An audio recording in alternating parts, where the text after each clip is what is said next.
Mesdames et messieurs, bonsoir. Merci d'être au rendez-vous de ce 20h45. Nouveau coup de filet de la police nationale qui vient de démanteler des réseaux de malfrats opérant dans la ville de Niamey. Ces bandes reparties en 3 catégories de dossiers ont été présentées ce matin à la presse. C'était dans les locaux de la police judiciaire. Le compte rendu de Hervé Alalé. Présenter les résultats issus des enquêtes menées par la direction de la police judiciaire de Niamey dans le cadre de la lutte contre la criminalité au cours du 4e trimestre 2019, c'est l'objectif de cette cérémonie de présentation de 17 malfrats intervenus ce mardi dans les locaux de la police judiciaire, classés dans 3 types de dossiers élucidés en fonction de leurs actes commis.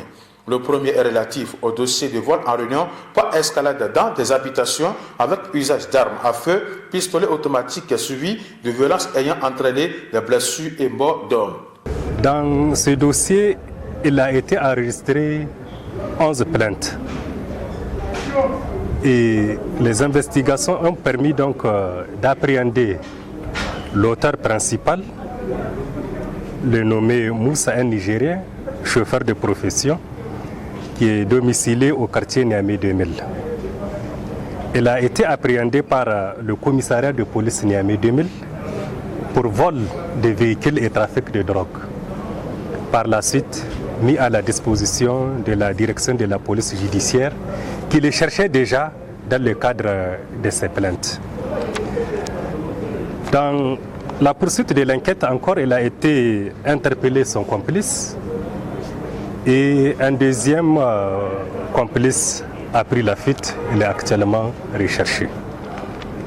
Pour ce qui est des préjudices causés, dans ce cas-là, nous avons le meurtre du nommé Abdelaziz, un élève en classe de terminale au CIG 21, au quartier Niamey 2000, qui a été blessé par balle dans la nuit du 13 au 14 novembre 2019 au cours d'une opération de vol.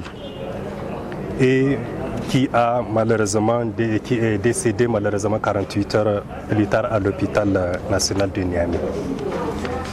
À part ce meurtre-là, il y a plusieurs cas de coups et blessures volontaires et de menaces avec armes. Voilà ce qui est pour ce qui est des préjudices corporels. En ce qui concerne les préjudices matériels, il y a un véhicule avancé qui a été volé, une somme en numéraire estimé à plus de 3 millions de francs CFA, des bijoux en or, en plaqué et des téléphones portables. Quant au second, il traite des dossiers d'assassinat suivis de vol. À ce niveau, 3 cas d'assassinat ont été enregistrés et leurs auteurs appréhendés. Il s'agit de l'assassinat du nommé Ibrahim, un revendeur ambulant, lui aussi domicilié au quartier Cité et Député, qui a été assommé dans son sommeil, la tête fracassée à l'aide d'une brique. Et l'acte s'est produit dans son domicile dans la nuit du 21 au 22 octobre 2019. Les investigations ont permis d'interpeller 2 des 3 auteurs des faits. Comme le premier cas, le 3e a pris la fuite aussi. Il y a l'assassinat aussi de la nommée Fadima, une gérante d'auberge domiciliée au quartier Bobiel. La victime a été assassinée dans son domicile le 22 octobre 2019 par son gardien, le nommé Lonkondé, pour lui voler une somme d'environ 3 millions de francs CFA. Il a été appréhendé dans son village, au Burkina Faso, grâce à la collaboration de la police de ce pays. Il est présentement incarcéré pour ces faits à la prison d'arrêt de Bogandé, au Burkina Faso. Il faut préciser que dans ce cas-là, le dossier de l'intéressé sera traité dans le cadre de la coopération judiciaire entre le Niger et le Burkina Faso. Le dernier cas d'assassinat, c'est celui de nommé Ismaël, un élève en classe de primaire au CS Banefondou. Lui aussi domicilié au quartier Banefondou, au quartier Niamey 2000, autant pour moi. L'assassinat a été perpétré au quartier Kobontafa dans la nuit du 16 au 17 novembre 2019. Le meurtrier a été également arrêté. Et les enquêtes encore ont permis de constater ou de révéler que le téléphone de la victime s'est retrouvé vendu à Gao au Mali. Il faut noter aussi qu'en plus de ces cas d'assassinat que nous venons donc d'élucider, 4 cas de coups et blessures volontaires ayant entraîné la mort ont été enregistrés au cours de ce trimestre. Et tous les auteurs de ces actes ont été appréhendés. Le dernier cas, le troisième, porte sur le dossier de faux billets de banque. 3 réseaux de faussaires ont été démantelés avec une saisie globale de 1504 faux billets en coupure de 10 000 francs CFA, soit 15 504 000 francs CFA. Et 91 faux billets en coupure de $100 US. Des investigations menées dans ce dossier-là, ce sont 11 personnes qui ont été interpellées, dont les principaux pourvoyeurs à partir du Nigeria, le nommé Aboubakar, professeur de mathématiques de son état dans une ville du Nigeria, qui a été appréhendé dans la zone de Dole, région de Gaïa, avec la collaboration des services de police de Gaïa, de Sabon-Birni et du poste frontalier de Dole, donc dans le département, dans la région de Dosso. Il est important ici de signaler que l'interpellation de l'un des suspects par la police de Saï, département de Tillabéri, avec à sa possession 500 000 francs CFA en coupure de 10 000 francs de faux billets, a été déterminante dans ces investigations. Voilà donc substantiellement ce qu'on peut retenir de ces activités menées par la direction de la police judiciaire au cours de ce dernier trimestre de l'année 2019. La police judiciaire rassure par ailleurs les populations qu'elle continuera d'œuvrer pour la sécurité et la tranquillité des paisibles citoyens. Pour ce faire, elle appelle les uns et les autres à coopérer avec ses services en dénonçant tous cas suspects auprès d'autorités ou commissariats de police le plus près. Dans l'actualité politique à Difa, plusieurs militants du parti Modern FA Lumana du Manga avec leur tête Salem Ahmeda ont définitivement quitté leur formation politique pour adhérer aux idéaux du parti PNDS Tareya. Ils l'ont fait savoir à travers une cérémonie grandeur nature organisée ce matin. De Difa, retrouvons les explications de nos correspondants sur place.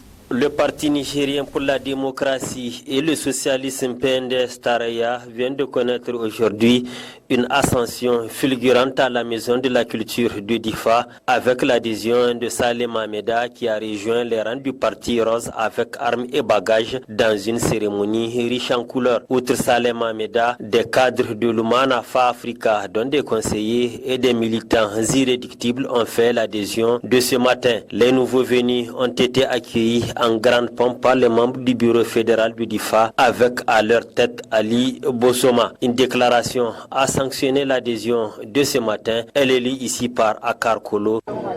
Décidons à partir de ce jour mardi 31 décembre 2019 de quitter ce parti et d'adhérer au Parti nigérien pour la démocratie et le socialisme.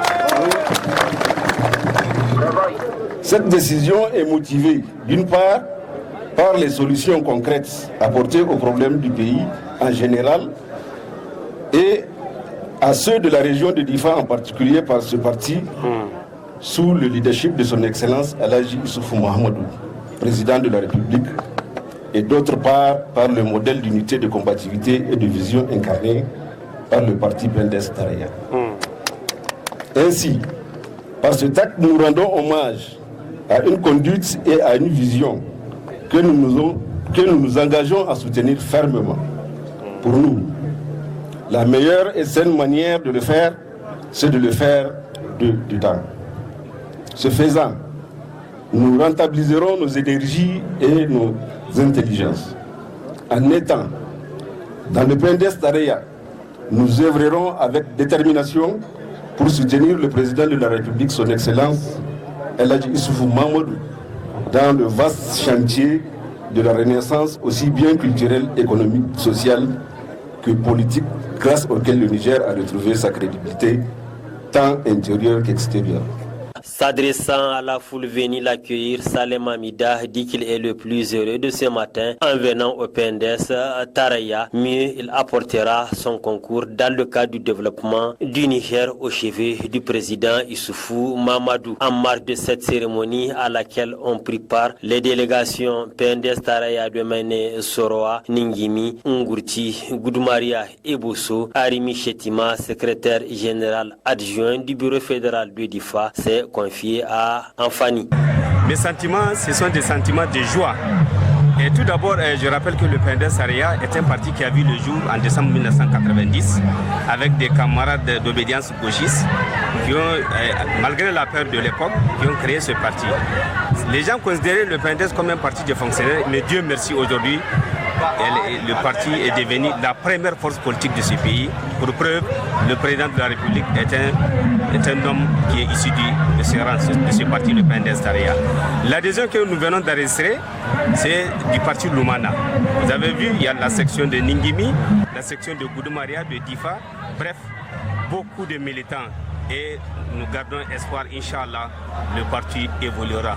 Le long de la cérémonie, la troupe de Zabia Fouji de Difa et celle d'Algaïta de Chetimari ont tenu en haleine les militants du Parti Rose venus particulièrement nombreux.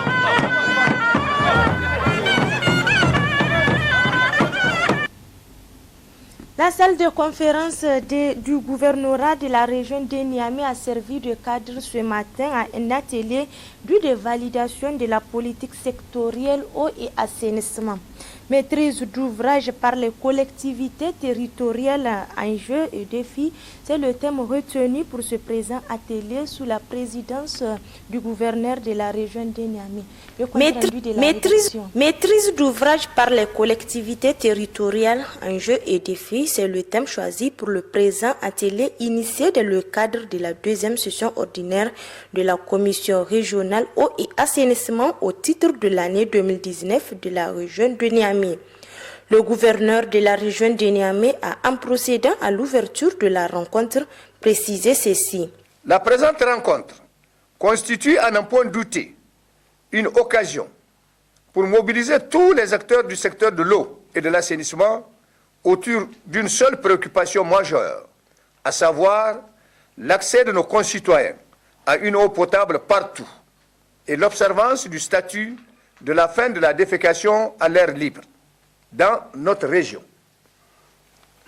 Honorables invités, mesdames et messieurs, tout en espérant que chacun mettra ces dernières heures de l'année 2019 qui s'achève au profit de la région, comme à l'accoutumée, je déclare ouverte la deuxième réunion de la commission régionale de l'eau et de l'assainissement de Niamey. Enfin, le gouverneur de la région de Niamey a rappelé que le programme pour l'atteinte des objectifs de développement durable ODD, objet du présent atelier, cadre parfaitement avec le programme de la Renaissance du président de la République, notamment dans son volet eau et assainissement. Fin hier de l'atelier de formation en blogging initié par le Centre culturel américain en partenariat avec l'Association des professionnels africains de la communication et le Conseil national de la jeunesse. Destinée à 30 jeunes issus des 8 régions du pays, la dite formation a duré 5 jours. D'autres explications dans ce compte rendu de Aïchatou Ibrahim. Après 5 jours de formation de 30 jeunes ici des 8 régions du Niger, le Centre culturel américain et ses partenaires, le Conseil national de la jeunesse et l'Association professionnelle africaine de la communication APAC Niger ont procédé à la cérémonie de clôture de la dite formation portant sur le Blokenga. Je commence par présenter mes condoléances aux familles des 14 soldats nigériens et exprimer mon espoir que le soldat disparu soit retrouvé indemne à la suite de l'embuscade des terroristes contre un convoi de l'équipe de la Commission électorale nationale indépendante CENI qui se trouvait dans le village de Sanam le 25 décembre dans le but d'enrôler des citoyens pour voter. Il y a 5 jours, j'ai présidé aux travaux de l'ouverture de cette formation en remerciant nos partenaires, notamment le Conseil national de la jeunesse, CNJ, et l'Association des professionnels africains de la communication, APAC Niger, pour avoir organisé cette opportunité d'enseigner aux élèves et étudiants les notions et techniques clés du journalisme citoyen responsable et ce qu'il comprend. Je voudrais également exprimer ma gratitude à tous les experts qui ont pris le temps de partager avec nous leurs connaissances et leur expérience. Le président du Conseil national de la jeunesse, Ali Oumarou, félicite les participants pour leur engagement et leur assiduité lors de la formation. Vous conviendrez avec moi que tout a été dit. Mais qu'à cela ne tienne, permettez-moi, vous, participantes et participants, de vous féliciter pour votre engagement. Vous avez été à la hauteur et nous sommes très contents d'avoir porté le choix sur vos modestes personnes. Je sens que la compétition va être très rude et c'est l'objectif de cette formation. Mais indépendamment de tout ça, vous devez savoir que vous représentez des régions, vous représentez toute une jeunesse, puisqu'à travers vos blogs, vous allez être vus non seulement au niveau national, mais aussi au niveau mondial. Amina Touniandou, présidente de l'Association professionnelle africaine de la communication, c'est pour sa part félicité de la bonne conduite de cette formation, dont l'intérêt pour la communauté n'est plus à démontrer. Parce que pour moi, au-delà de la formation, de ces 5 jours intenses que vous avez vécus, vous avez appris beaucoup de choses en termes de blogging, en termes d'informatique, Internet, mais vous avez aussi appris les uns des autres. Et pour moi, les relations humaines sont les plus importantes. Et je souhaiterais qu'à partir d'ici, dans les présentations qu'il y a eu tout à l'heure, quelqu'un a parlé d'une formation, une famille. Et je souhaiterais que ce slogan soit vraiment matérialisé à travers les relations que vous allez conserver entre vous. La représentante des élèves adresse ses remerciements à l'endroit de tous les organisateurs. Au nom de tous les jeunes issus des 8 régions, venus uniquement pour l'atelier de formation ici à l'ambassade des États-Unis, nous tenons fermement à vous remercier. Merci, Monsieur le Président du Conseil national de la jeunesse. Merci aux organisateurs. Merci à la PAC Niger. Et merci surtout à l'US Embassy. Notons que cette cérémonie de clôture a pris fin avec une remise de certificats aux élèves et aux organisateurs de cette formation. Dans quelques heures, la page 2019 se refermera, faisant place à la nouvelle année 2020. Pour ainsi terminer l'année en beauté, plusieurs parties sont organisées en famille, tout comme au niveau de certains centres névralgiques. Et c'est aussi l'occasion pour bon nombre de personnes de faire usage de pétards et autres feux d'artifice pour agrémenter la fête. Cependant, l'usage de ces supports est diversement apprécié, comme vous l'entendrez dans ce reportage de Aminatou Jipo. Comme de coutume, la fête de fin d'année est une fête durant laquelle les gens ont tendance à faire usage des pétards et des feux d'artifice pour agrémenter la fête. Les jeunes sont les plus à s'adonner dans cette pratique. Certains commerçants en profitent pour tirer leur épingle du jeu en vendant des pétards. Ces jeunes écoliers expliquent comment ils s'en sortent dans ce commerce en ces dernières heures de l'année 2019. Je vends des pétards à l'occasion du 31 décembre et du 25 décembre, la fête qui est passée dernièrement. Chaque fin d'année, juste pour pouvoir avoir quelques revenus personnels. Il faut dire que la clientèle, elle est un peu rare, étant donné la situation déjà, la situation politique dans laquelle on est. Mais ça va parce que les clientèles passées reviennent toujours nous voir. Ceux qui achetaient déjà chez nous les années antérieures, ils reviennent toujours vers nous. Et c'est toujours bon, c'est pour ça qu'on continue. mais la clientèle est de plus en plus rare par rapport aux années précédentes. Le seul appel que j'ai à lancer, c'est que tout le monde profite pour consommer, pour acheter, pas uniquement chez moi, mais comme c'est la fin de l'année, cette année a été difficile pour tout le monde, ça c'est une vérité, et donc tout le monde doit au moins se défouler pour faire partir toute la frustration de l'année 2019 pour bien démarrer l'année 2020. La vente des pétards fait également l'affaire des enfants qui s'en procurent pour le besoin de la fête. Mais les prédicateurs Oustaz Halad trouvent que l'utilisation des pétards à cette occasion est une attitude que devait éviter le fidèle pour plusieurs raisons. Oui, tout al-khayr kulluhu fi l'islam. Tout bien est inclus dans l'islam. Mais à travers l'usage des pétards, il y a deux aspects à comprendre. Utiliser son bien ou sa monnaie, sa richesse, son argent, payer un bien à faire consommer inutilement. L'islam a interdit le gaspillage, ça c'est le premier aspect. Le second aspect, c'est la cacophonie qui se produit au cours de l'usage des pétards. Là, face à autrui, ça engage notre responsabilité. Parce qu'à travers l'usage des pétards, on dérange l'autre. Et un principe important de l'islam, c'est qu'on ne doit pas subir la nuisance aux autres et on ne doit pas nuire aux autres. En utilisant les pétards, on dérange certainement ceux qui ne sont pas intéressés par ce genre de pratiques, des personnes qui n'ont rien à voir, des personnes qui se reposent paisiblement, voire même des personnes maladives qui sont à la quête du calme. Vivement que la fête sera bonne avec surtout un usage modéré des pétards et d'autres feux d'artifice. Et c'est sur ce reportage de Aminata Djibo sur l'utilisation des pétards que s'achève votre session d'information. Très bonne réception, au revoir.